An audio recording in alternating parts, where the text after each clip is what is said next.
a todos ustedes y bienvenidos a una nueva edición de La Naranja en Números.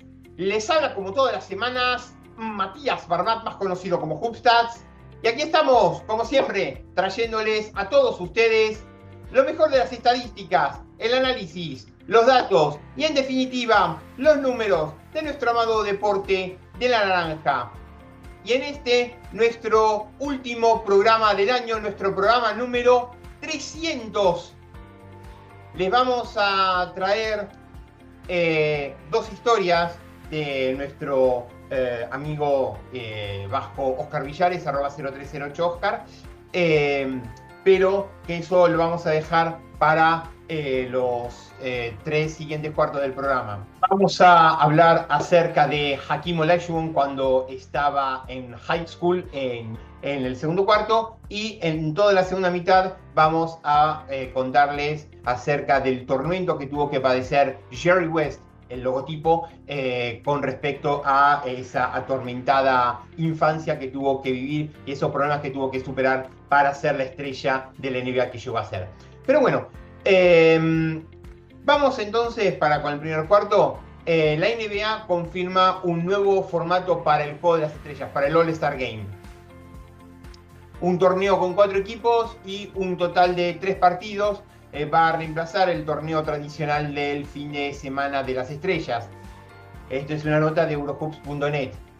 Tras evaluar varias opciones para renovar el partido del All-Star, la NBA decidió adoptar un nuevo formato con 4 equipos y 3 partidos, 2 semifinales y una final.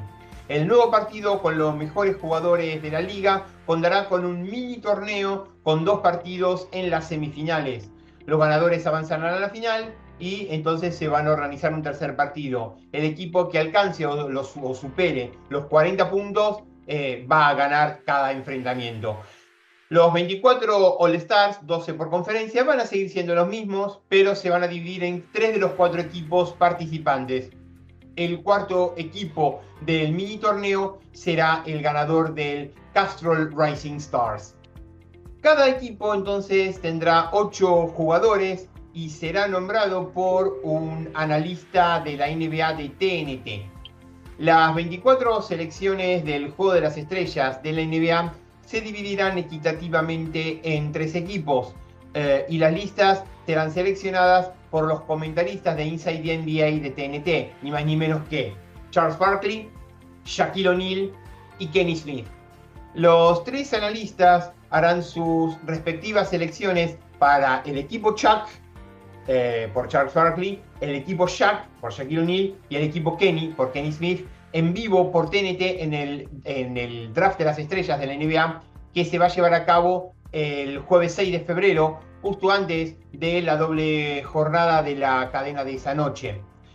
El cuarto equipo será el ganador del partido por el campeonato de Castrol Rising Stars, la exhibición anual de los mejores jugadores de la NBA de primer y segundo año, es decir, los rookies y los sophomores, y de los destacados de la NBA G League, que se jugará el viernes 14 de febrero durante el NBA All-Star 2025.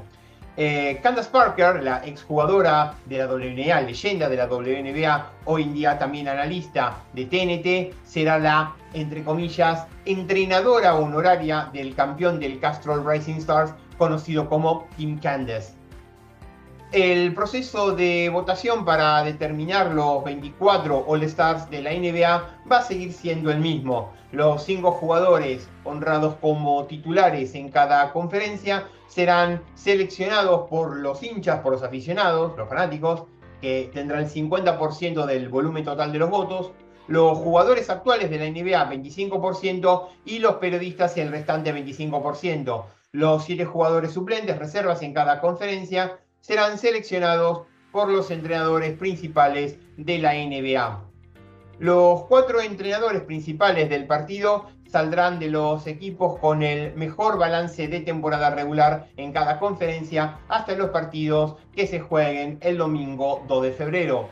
El entrenador principal del equipo líder de la conferencia este y el entrenador principal del equipo líder de la conferencia oeste entrenarán cada uno a su equipo de las estrellas de la NBA. Un entrenador asistente de uno de esos equipos será el entrenador principal del campeón de Castrol Racing Stars y un entrenador asistente del otro equipo entrenará al equipo de las estrellas restante.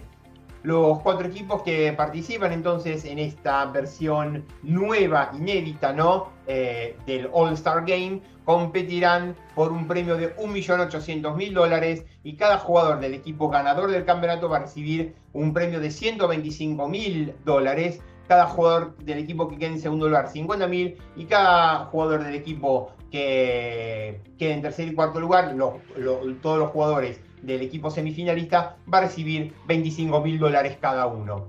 Realmente no es nada mal.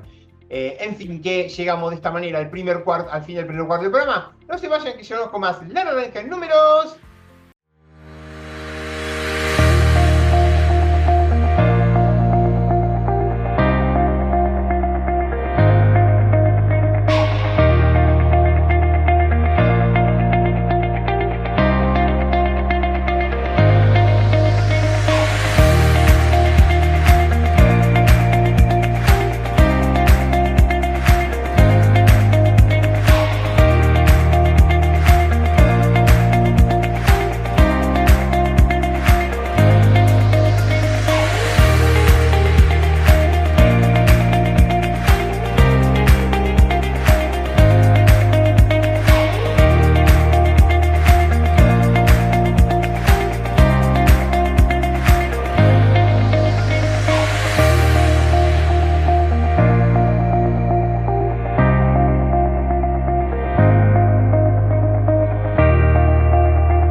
Y regresamos con el segundo cuarto del programa. Recuerden que nos pueden seguir en las redes sociales, @Hubsats, mi cuenta personal, @La Naranja Números, que es la cuenta del programa, www.worldhubsats.com, la base de datos estadísticas, la grilla de programación en 1contra1 web.com y el repositorio de programas alternativo en barmat.com.ar.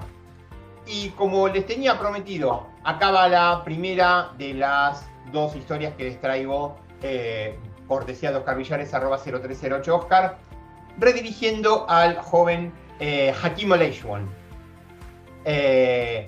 vía precisamente off the bench, ¿no? A la edad de 14 años, el joven Hakeem fue inscrito en el Muslim Teachers College, un centro dirigido a educar a los estudiantes para ser formados como maestros. Procedente de una familia de clase media alta, el deporte ocupaba un escalón inferior en la pirámide de valores que sus padres le inculcaron, pero como casi todo adolescente en Lagos, la por entonces capital de Nigeria, ocupaba su tiempo libre practicándolo, sobre todo el fútbol. Hakeem adoraba meter goles y jugar de delantero. También se le daba bien defender la portería, demarcación a la que se le fue reciclando a medida que iba creciendo. Pero su trayectoria en el fútbol tenía poco futuro. Al llegar a los 15 años sobrepasaba con creces los 2 metros. Poco tiempo antes se introdujo un programa en el país para la implantación del balonmano, del handball, ¿no?, como disciplina deportiva, un deporte que no tenía presencia en Nigeria. Lagos era una de las localidades elegidas para concentrar la mayor parte de los esfuerzos del programa, y una vez se asentara entre los estudiantes, intentarían ampliarlo por el resto del territorio. Hakim encontró un nuevo deporte que se podía ajustar mejor a sus características. En el Muslim Teacher College, en el colegio de maestros musulmanes, era una novedad, pero no en otros centros donde ya había sido implantado. Tras un tiempo entrenando con el equipo de handball, Hakim fue elegido para representar al estado de Lagos. Recordemos que Nigeria es una república federal con 36 estados y la capital, en un torneo entre todos los Teacher Muslim College de todo el país. Cada estado entonces sería representado en cada uno de los deportes, pero unos días antes del torneo la competición de handball se suspendió. No había equipos suficientes debido a que era un deporte de reciente implantación. No podían competir hasta el año siguiente, cuando hubiera equipos suficientes. Hakim no estaba dispuesto a ver cómo otros jóvenes como él viajaban para competir en otros deportes. Decidió que tenía que encontrar otra disciplina para tener más posibilidades de competir con los otros adolescentes del país. Cuando entrenaba el balonmano, cuando entrenaba el handball, solía pararse enfrente de las canchas de básquet y ver cómo se ejercitaba el equipo. Un día el entrenador de baloncesto, Ganyu Otenikbade, le convenció para que entrenara con él. Ya había intentado reclutar a Hakim en varias ocasiones. Solía fijarse en él cuando entrenaba con el equipo de handball. Cuando lo recibió en la cancha de básquet le dijo: te lo dije, este es tu deporte. Tomó uno de los asistentes y estuvo enseñándole las cosas más básicas durante 2 horas. Cómo dar 2 pasos y hacer una bandeja, cómo realizar la mecánica de tiro. A pesar de unos inicios desesperanzadores, el entrenador le convenció para que simultaneara el básquet y el handball. Durante un semestre estuvo trabajando con el joven Olajuwon, por entonces Hakim Olajuwon Sinlach, Solía hablar a menudo en privado con él, intentando convencerle de que su camino estaba en el baloncesto, de que estaba en el básquet. Hay chicos que llevan acá 2 años, trabajando duro día y noche para conseguir lo que vos lograste en tan solo 2 meses. No hay ningún deporte en el que puedas alcanzar el potencial que tenés acá. Con el tiempo te vas a acabar dando cuenta. Este es un deporte que está diseñado para gente como vos. Es el deporte que se juega en América, en Estados Unidos, Cuando Hakim escuchó las últimas palabras del entrenador Ganyu, le desprendió un brillo en sus ojos. Muchos de los chicos de la escuela tenían camisetas de college americanos con sus logos. Aquella idea entonces le empezaba a seducir. Durante un tiempo entonces siguió simultaneando básquet y handball, pero inconscientemente el jugador nigeriano ya había hecho su elección. El resto es historia. Espero que les hayan gustado esta historia y directamente nos vamos a la mitad del programa. No se vayan, que llevamos con más La Naranja en Números.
Empezamos con el tercer cuarto del programa. Vamos entonces a contarles una historia acerca de Jerry West en la intimidad de su tormento. Cortesía de Oscar Villares, @0308Oscar. Pocos perfiles como el de Jerry West han sido tan trascendentes en la historia del baloncesto desde sus múltiples facetas. Gran parte de su éxito se debe a su carácter perfeccionista.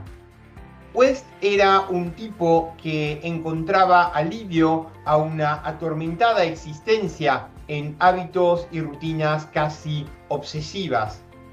No conocía el concepto de complacencia. Esa búsqueda continua de la perfección eran como grilletes a los que permaneció encadenado durante gran parte de su existencia. La lucha por derrotar a sus demonios interiores era invisible para el aficionado, que solo veía en West a un gran jugador, un buen entrenador y un magnífico gestor. Pero Jerry Allen West, a fin de cuentas, no era más que una persona común y corriente, con una infancia que le dejó unas secuelas con las que tuvo que lidiar el resto de su vida. Viviendo con su enemigo. Apreciaba la soledad porque vivía en un hogar donde no quería estar la mayor parte del tiempo. Jerry West nació el 25 de mayo de 1938 en Cheyenne, West Virginia, a 14 millas de Charleston. Era el quinto de 6 hermanos, entre los que había una importante diferencia de edad, por eso siempre tuvo la impresión de crecer en un hogar dividido. Su hermano David hizo de puente entre los vástagos de mayor edad y los más jóvenes. Era el pegamento que mantenía unido a su familia y Jerry le adoraba por ello. David fue su modelo a imitar, quizás porque necesitaba eliminar de su mente la figura de un referente paterno. El hogar de los West era lamentablemente un hogar carente de afecto. Howard, su padre, se quedó huérfano cuando solo tenía 10 años. El abuelo Jerry West había sido un mujeriego, un comportamiento que replicó también su padre. Jerry, que nunca supo de las infidelidades de Howard West hasta años después, comprendió entonces la falta de cariño y complicidad entre sus padres. Howard era una persona brillante, pero con un carácter más bien hosco, que se había ido avinagrando al perder su puesto de trabajo después de 27 años formando parte de la lucha sindical. La falta de ofertas de trabajo le obligó a mudarse a Mineral Wells con toda su familia. Allí compró una estación de servicio, un negocio del que no sabía nada. Siempre antepuso sus intereses a los de su familia, a quienes nunca consultó aquella decisión. Nadie se atrevía a llevarle la contraria. Aquella frustración acumulada por su padre fue descargada sobre Jerry en forma de castigos físicos que se convirtieron en un hábito para corregir su rebelde conducta. El joven West no podía entender aquel comportamiento. Se consideraba un buen chico que no era merecedor de aquellos abusos. El estado de confusión inicial dio paso a un sentimiento de temor primero y de ira más tarde hacia su padre. Los maltratos comenzaron en ausencia de su hermano David, que se había alistado en el ejército y estaba sirviendo a su país en la guerra de Corea.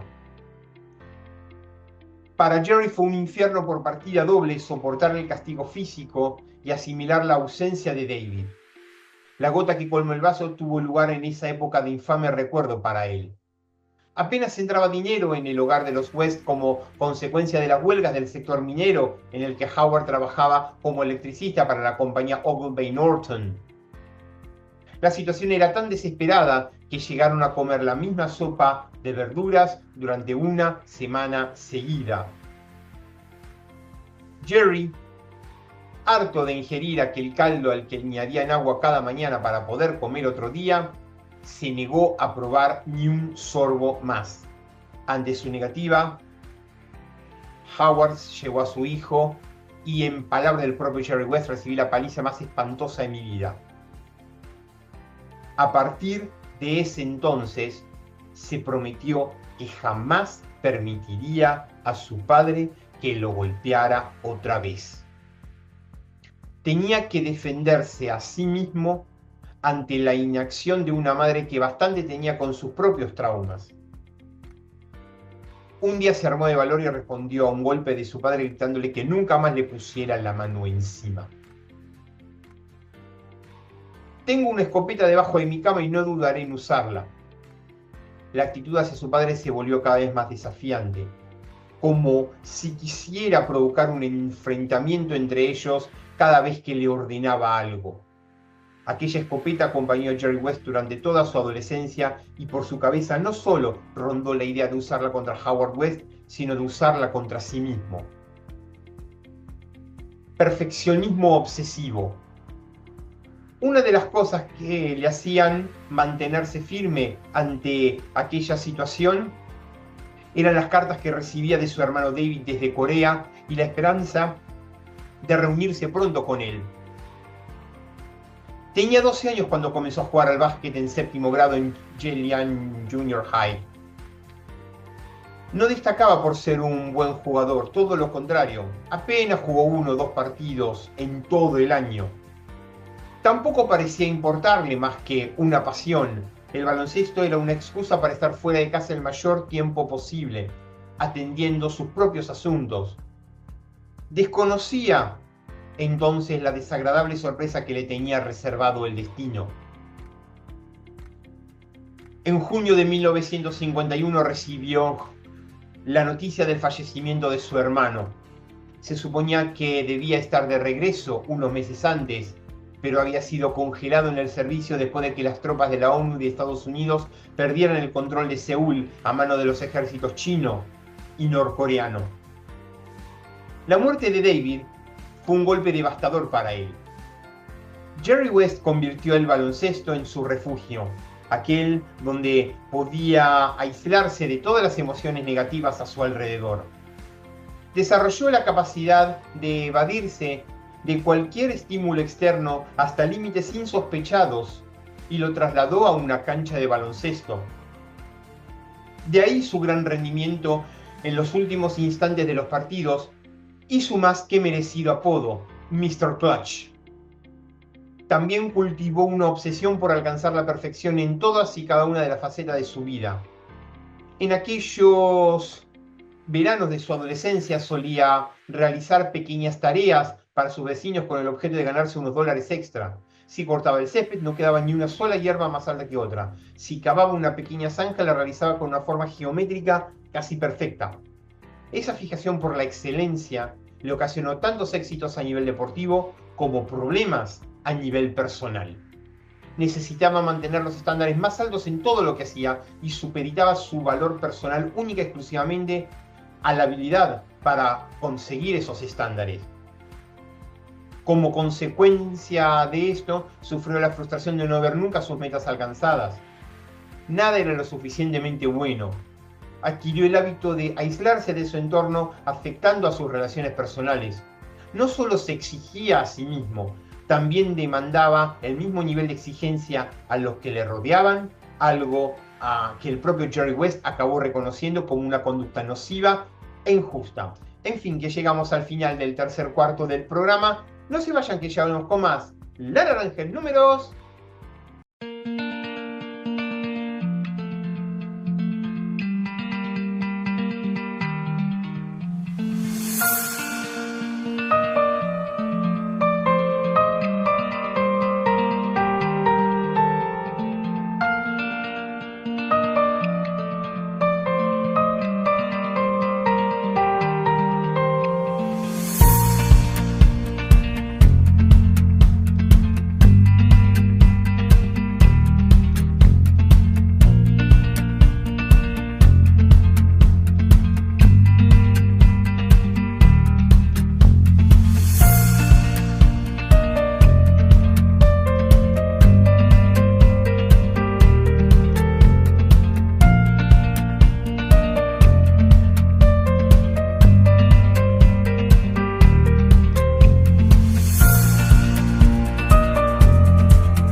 Y regresamos con el último cuarto del programa. Vamos con la segunda parte de la historia esta de Jerry West, del logo. Por supuesto, la búsqueda de la perfección también tuvo su reflejo en el baloncesto. Por entonces, Jerry había desarrollado una personalidad insurgente, rebelándose ante cualquier adversidad. Primero fue el equipo de fútbol americano, ¿no? Del que no logró formar parte debido a su liviano físico. Más tarde fue la negativa de los chicos del barrio a jugar con él. No lo consideraban digno por ser de menor tamaño y edad. Eran tiempos en los que uno debía resolver los problemas por sí mismo y buscar su propio camino. Cerca del domicilio de la familia West había un puente bajo el cual se mantenía en pie había una destartalada canasta. El aro estaba torcido y el tablero de contrachapado sin marca alguna de pintura dejaba a las claras que había vivido tiempos mejores. Aquella canasta no era visitada por nadie. Hubo una época en la que incluso tuvo red. Jerry West hizo de aquel lugar su santuario particular. La ventaja de tener una canasta tan cerca de su casa era que podía frecuentarla siempre que quisiera, desde que acababan las clases hasta el anochecer. Cada sábado madrugaba y permanecía allí todo el día. Recibió alguna paliza de su madre por mancharse la ropa en aquel terreno en cuyo suelo no había pavimento. El área rodeada por la canasta era un trozo de tierra seca, a la que los continuos botes de la pelota habían dejado árida. Con ayuda de un vecino colocó un aro nuevo, lo vistió con una red desechada del colegio y ocasionalmente consiguió compañía de otros chicos para jugar, aunque esto último no era una prioridad para él. West adquirió una gran puntería tras horas y horas de compulsivas repeticiones. Hacía una marca en el suelo y tiraba desde esa posición durante varias horas. Luego cambiaba de posición, así sucesivamente hasta que prácticamente no había un solo milímetro del terreno desde el que no hubiera lanzado. Aquel piso sin pavimento, que se convertiría en un lodazal cuando llovía, sirvió para que West patentara una de sus armas más reconocibles y repetidas a lo largo de la historia. Cuando la lluvia cesaba y el piso estaba húmedo, la pelota se quedaba amortiguada al botar contra el suelo. Esto hizo que West tuviera que imprimir más fuerza en el bote para que el balón pudiera llegar hasta la altura de su mano y ejecutar así su mecánica de tiro. Aquel último bote seco y enérgico fue la antesala de una gran parte de los 25.192 puntos que consiguió en la NBA, todos ellos como jugador de Los Angeles Lakers. La derrota, esa inseparable compañera de viaje. A medida que West fue creciendo y mejorando sus habilidades, fue cosechando logros individuales. Lideró a su equipo a un título estatal de high school, promediando la friolera de 41 puntos durante el torneo. Pero ni sus éxitos deportivos, ni sus problemas emocionales hicieron de él una persona soberbia o de carácter desabrido, todo lo contrario. Siempre tuvo una conducta humilde y amable hacia los demás. Odiaba ser un héroe idolatrado por más de 2.000 personas llegadas desde todos los rincones del estado con el objeto de celebrar un hito para la ciudad de East Bank. Howard West se sentía más orgulloso que nunca de su hijo, pero este hecho no varió en modo alguno el rencor que Jerry todavía sentía por él. Odiaba la idea de que su padre solo le valorara por algo que era capaz de hacer sobre una cancha de baloncesto, y no por el hecho de ser su hijo. Ese resentimiento permaneció en su interior incluso cuando tuvo que asistir a su funeral. Con el salto a la Universidad de West Virginia, tuvo que afrontar nuevos retos y enfrentarse a una perenne compañera de viaje durante el resto de su carrera, la derrota. Su trayectoria deportiva estuvo jalonada por continuos ajustes, intentando corregir algunos aspectos de su juego tras cada fracaso. Pero si hubo una derrota que le marcó durante el resto de su carrera, fue la sufrida en 1959 en la final del torneo de la NCAA. West Virginia había derrotado en semifinales a los anfitriones, la Universidad de Louisville, con una exhibición del propio West. 38 puntos y 15 rebotes. Toda la nación esperaba el enfrentamiento en la final con la Universidad de Cincinnati, comandada por el legendario Oscar Robertson, pero la Universidad de California se encargó de frustrar esa posibilidad. Pete Newell, una leyenda de los banquillos, dirigió con maestría a Cal, a la Universidad de California. Consiguió que su equipo impusiera el tempo del partido contra West Virginia y gracias a una afortunada canasta de Darrell Imhoff, a la postre compañero del propio West en Los Angeles Lakers, consiguió el triunfo por un ajustado 71-70. West fue el mejor jugador de la final, igualó el récord de puntos en el torneo y fue elegido MVP del mismo, pero su equipo fue derrotado. No sería la última vez en su carrera que fue nominado como el mejor jugador de una final que no terminó con victoria para los suyos. No solo sentía que había defraudado a sus compañeros, sino a todo el estado de West Virginia, un territorio que no estaba acostumbrado a celebrar las hazañas de sus equipos. Nunca superó aquella derrota que se convirtió en un presagio de lo que le esperaba en su carrera como jugador de los Lakers. Quizás no supo descifrar que el factor más influyente en sus derrotas era el único que no podía controlar. El baloncesto, el básquetbol, es un deporte de equipo. No importaba lo bien que rindiera sobre la cancha, en la mayoría de las ocasiones, sus equipos tuvieron que enfrentarse a otros mejor ensamblados y con mejores jugadores. Pero no había consuelo para West en las derrotas. Se sentía el mismo responsable, el capitán responsable. Ni siquiera encontró la felicidad en su primer y único campeonato con los Lakers tras haber perdido 7 finales. Sintió alivio, pero no estaba plenamente satisfecho.